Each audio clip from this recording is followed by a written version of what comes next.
Tonight on Reporting Scotland, we look at how easy it is to buy the Class A drug cocaine on the streets of Scotland's biggest city. Tonight we're looking at claims about the ease with which drug users in Scotland can buy cocaine. We've been speaking to one former addict about his experience. It comes as a global survey is published into the drug-taking habits of people around the world. Aileen Clark reports. It gets a grip of you and there's nothing you can do about it. Cocaine, the so-called party drug, but for this man, who we will call Jamie, the party went flat when cocaine stopped being part of a weekend social life and started being a daily need. I was taking it every night, and topped up at the weekends with a lot more, because I basically had my wages at the end of the week, so you tend to buy a lot more.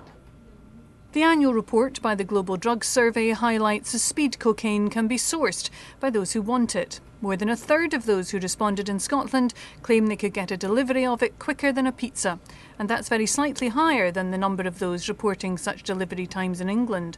None of this comes as news to Jamie, who this time last year was a regular customer. Very easy. It was a phone call, possibly before we went out or when we were in maybe a pub or a club.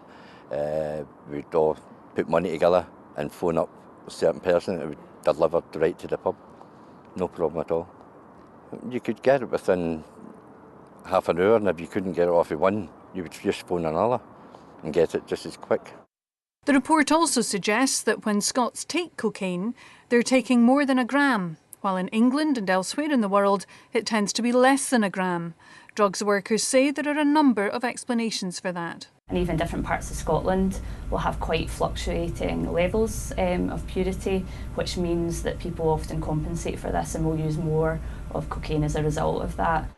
Jamie has his life back on track now. He's been clean for almost a year. It's phenomenal. It's just feeling healthy, feeling great, having my family back, working an honest life, and looking forward to what's ahead of me. And Aileen Clark's with me now. Aileen, can you put these claims into some kind of context for us?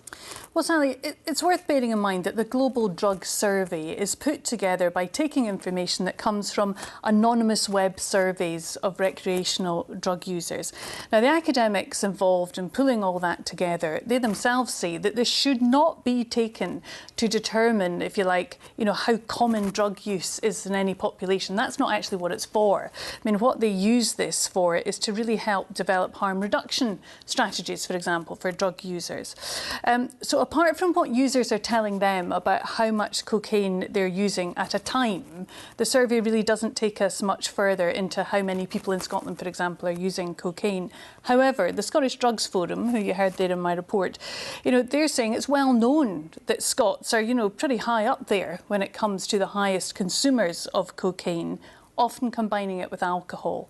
And worth a mention from this report today, more than 16% of Scots respondents to this survey said they used the dark net to buy drugs. Now, usually when we hear about the dark web, it's in relation to something like child pornography or child abuse. And of course, that is a challenge for the police. Police Scotland said tonight that they keep across these trends and they adapt how they crack down on drug dealers to reflect that. Aileen, thanks very much for that.